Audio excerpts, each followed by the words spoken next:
Good morning, everybody, and welcome back to the Off Camber podcast. This is TC, and we are finally back after a little long-ass hiatus with the summer break, and then we had a week off. I was sick, and yeah, but I'm super keen to talk F1 again, and we got the Temple of Speed this weekend. What a weekend in Zandvoort it was.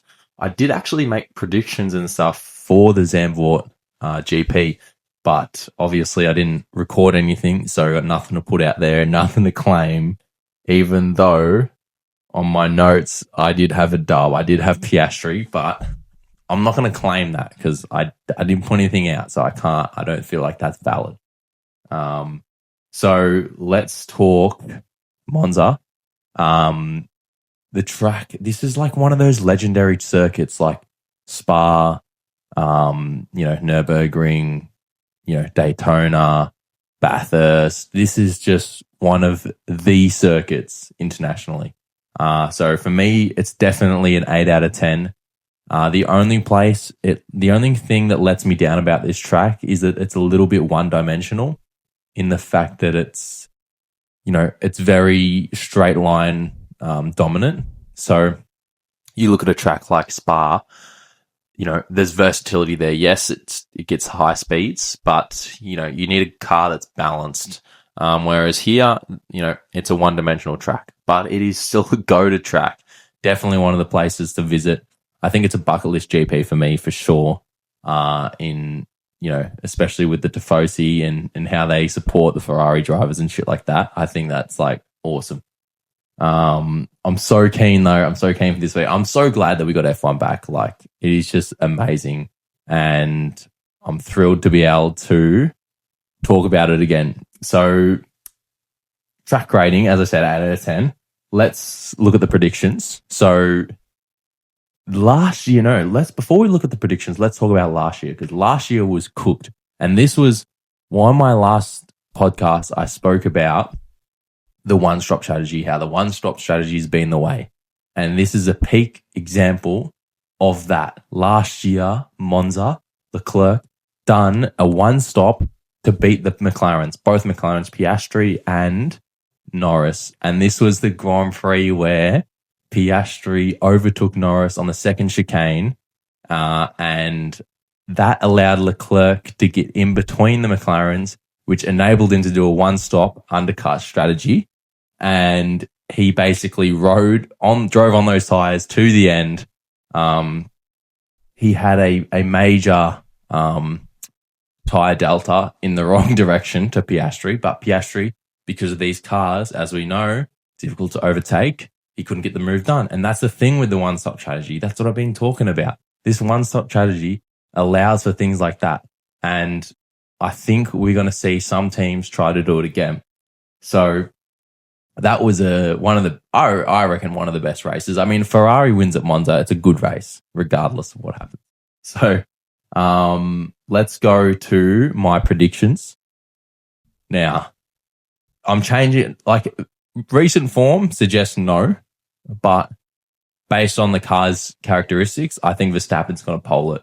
I think the Verstappen Red Bull has been great in a straight line, and I think he's going to pull out some Verstappen magic, and he's going to get a nice pole position at Monza.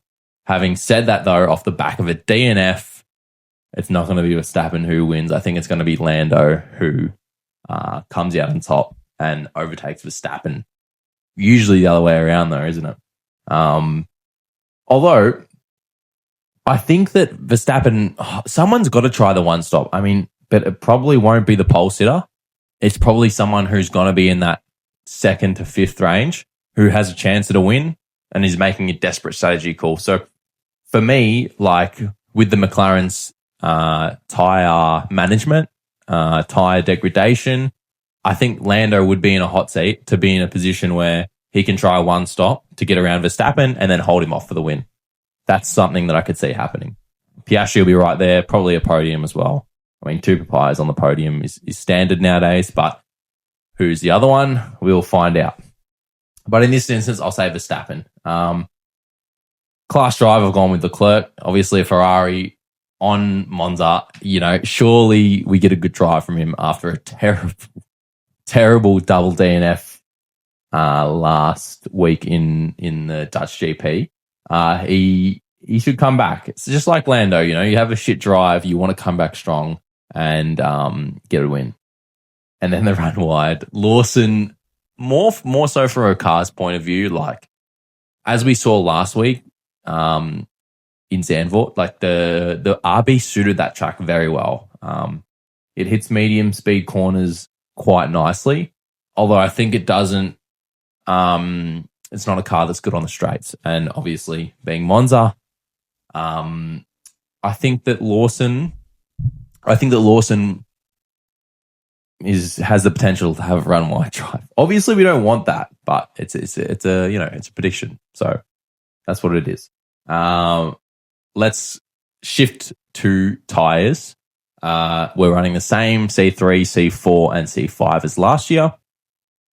The tires last year. Now, I think Pirelli's done a really good job in tire selection this year. They're trying to encourage more strategy and more. I don't know whether it's Pirelli or F1's driving these decisions, but Pirelli's doing a really good job of, putting the teams and drivers in situations where they have to decide and make a strategy call that elevates the entertainment of the race, I think. And that's an important thing for the sport. And I think they're doing an excellent job of that. But as I said, with last year's, how the strategy played out, I think that something similar will happen again, where you'll get, someone who looks like they're clear cut, got to win. And then we see a couple of drivers trying to one stop, probably in the midfield as well. A few drivers might try to one stop. And then, boom, we've got two contenders one stopping, two of them two stopping, and it's going to be that colliding at the end of the race again when the two stoppers are trying to get around the one stoppers, and we'll see if this year they can or not. So yeah, the surface is, remember, recently been changed, so it's a new surface since last year, which means that the degradation is low. That's why they're going for a higher tire sets in the range. So the 4 and 5 and 3, they're on the softer side. But yeah, once again, I think it's a good choice by Pirelli. So let's start talking about the teams and stuff. I haven't made a comment on the Cadillac. So in time, I mean, this is also for me to look back on. So I do want to say these thoughts. It is a bit old news now. We know how fast the F1 world moves. But the Cadillac did sign Bottas and Perez. And honestly, it's pretty conservative considering, that they probably will be at the back of the grid anyway at the moment. But, I can see why you would want to experience drivers. But what would I say? If it was me in that position, if I was in that team principal position, I think I would say I want one guy who wants to go at it, one young guy, who is willing to learn and grow with the team and who could potentially be more inclined to stay as a talent for the future when you are contending for wins, podiums, and hopefully championships in Cadillac's mind. So I don't know, I don't think it's a bad decision at all. But I think if it was me, I would have tried to sign a young guy. That's just me. And now we're getting all these off with Cadillac though. That's all I want to say. Red Bull, Hadjar is being rumoured, of course, to be promoted to the team, especially after his podium last week in Zandvoort, which is big congrats to him. But again, this is like classic Red Bull. I think, you put Verstappen, you put Tsunoda back in these RB cars, they'll do the same thing. It's the exact same thing. I mean, when Tsunoda was in an RB, all you have to do is look back to when Tsunoda was in that RB, and he was sometimes outperforming Perez. So, it just doesn't make sense to me how they could be like, oh, yeah, let's just throw Hadjar in there. Well, Hadjar will just fall the same fate as Tsunoda, like Lawson did. It's just, it doesn't make sense. I don't know why they can't necessarily see this, because clearly, I mean, I'm not an engineer or anything, but it just seems like that these guys are having so much more success and comfort in that RB car than the Red Bull car. And obviously Max has been in that system for so many years, and he's sort of developed his driving style, and the engineers have developed the car with him in mind so that he's able to get the most out of it. And it's so unfortunate for these drivers who are getting, pretty much like sent to early retirement because of a bloody change, a knee-jerk reaction that puts them in a position where they can't get the most out of a car that people see to be as one of the best on the grid, but really is it? So I don't know, but we'll find out. We'll find out soon enough. I really honestly hope that they don't do that, because I think that would just be so wrong on Tsunoda's part to just not let him develop with the car a little bit. And because we know he's a good driver, we know he's had the same results similar to what Hadjar, similar to what Lawson's done in those RB cars, that we've seen he's a good driver. So why not, look at his results in that RB car to know that he's a good driver. Okay, he's a good driver. The car is not performing the way he wants. So let's work on the car and let's work with him to develop those things together. And then maybe we'll see some results in a year, not fucking 2 races. Anyway, Ferrari announced a Niki Lauda livery throwback, which looks sensational. I would have rated, though, if they put the names on the, what's it called?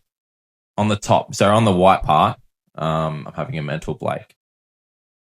The airbox. So on the top there, they had on Lauda's car, it's got his name on the white. I don't know why they didn't put there. They left a huge white space. I feel like they could have put the names there like how it was on the original car, and I reckon that would have perfected it. Because now then instantly oh yeah, that's Lauda's car. I feel like when you see that car and you see that Lauda name, everyone's like, oh yeah, sweet, that's mint. But having said that, though, the car looks amazing still. The car looks sensational, and I rate it so much highly. 7 out of 10, 8 out of 10 even for me personally. But on track, can they bring a car that's decent? They've picked up form recently, so I think that they should be able to. But then again, we'll see. McLaren. Let's move to McLaren. I don't know they'll be as good as we think they are. I don't think the car's as good in straight lines. So whether they are as far ahead as we expect, we'll find out, I guess. But I think that they'll still be ahead. They'll still be the best car on the grid, but they're not going to be head and shoulders above like they were at the Dutch GP. Sauber had an awful Zandvoort race. They were terrible. Hopefully they can regain some form. Alpine as well. Shocking. But then again, Alpine, I don't see them. They'll be the worst car, I think. I mean, they're the ones who are the worst in the straight line. So I think Alpine will be the worst car. And then who else have we got? Mercedes. I don't know about them as well. I think it's going to be similar to the Dutch GP, where it's just a giant gaggle of midfield cars battling it out. And any little change or mistake can set someone back so far. I mean, you're talking between 6th and 20th, it could be a 10th or 2, which is absolutely insane. So yeah, it's going to be really exciting. I think it's going to be awesome. Monza is always a great qualifying, and whether the race is entertaining or not, it's going to be awesome. So I'm just so glad to have F1 back, and I'm so glad that Piastri and Norris, obviously disappointing for Norris last week that he had a shit DNF, but they're going to take this. I think they're going to take this championship fight all the way to Abu Dhabi, which I'm hoping they do, and the best driver should win. So super keen for this weekend. We will speak to you after. Let me know your predictions. Let me know what you're excited for the weekend, and we'll speak to you for the review.